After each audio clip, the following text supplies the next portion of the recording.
Amid Western claims over Syria's chemical weapons, international inspectors say they are ready to send in observers if needed. Meanwhile, terrifying images of the civil war are captured and uploaded to YouTube almost every day. That's as both sides of the conflict accuse each other of atrocious crimes.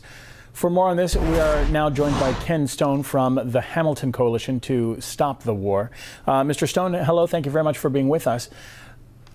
First of all, there is a huge number of videos online depicting the alleged crimes against humanity in Syria. Is it possible to verify any of these images? The war crimes committed by the mercenaries hired by Hillary Clinton and funded by the Gulf monarchs are well documented and verified by Syrian state TV, Iranian state TV, and independent journalists. I don't think there's any doubt about their veracity. They do cause two problems for Hillary Clinton, however. One is a branding problem in that she can't have the people she's funding making these having this propensity to have themselves videotaped while committing war crimes and crimes against humanity. She can't sell it as a humanitarian intervention in North America. And so she had to try to rebrand the franchise in Doha the day after Obama's re-election. And even since then, she's had to throw out one group from the new franchise because they are supposedly too radical. The second problem she has is that the population in North America, especially in the United States, is really against the war. 78% of Americans were shown in a poll by Fox TV back in March to be opposed to any U.S. military intervention in Syria.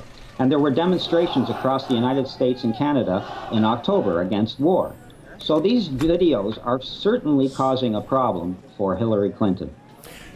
Well, talking about Hillary Clinton and the U.S. involvement, you mentioned the U.S. is against involvement in the war. Do you think that the use of chemical weapons in Syria would be that red line issue that would maybe gain popular support for the U.S. to go in? Well, I think you hit the nail on the head. To me, it's this period right now, and the talk of weapons of mass destruction, chemical weapons in Syria, is very reminiscent of the run-up to the Anglo-American attack on Iraq in 2003. And this time, there is not going to be any encore presentation performance by Colin Powell at the UN with diagrams and drawings and satellite photos. In this instance, Obama and Hillary Clinton would like to go in with both guns blazing. They do not intend to provide us with any proofs, and what they do want to do is use the chemical weapons as a pretext for an intervention. One of those videos is caused a lot of consternation in the anti-war movement around here because it purported to show Syrian insurgents funded by the West preparing chemical weapons which were used on rabbits but could be used on Syrian civilians, and then blamed on the Syrian government. Well, I think. Go ahead. Well, you mentioned these two videos in particular. The first apparently showing the victims of a chemical attack, and the second one that you just mentioned showing gas experiments on rabbits.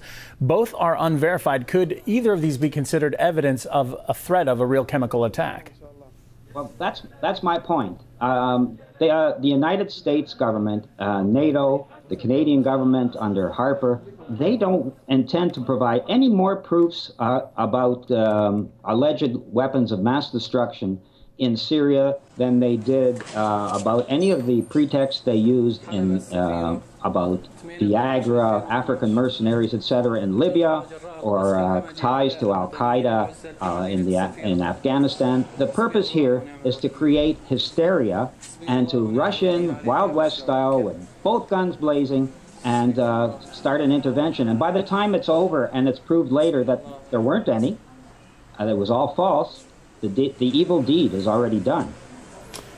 Well, thank you very much. I appreciate your thoughts on the subject. Certainly going to be interesting to see how this all plays out. Ken Stone from the Hamilton Coalition to Stop the War. Thanks for being with us.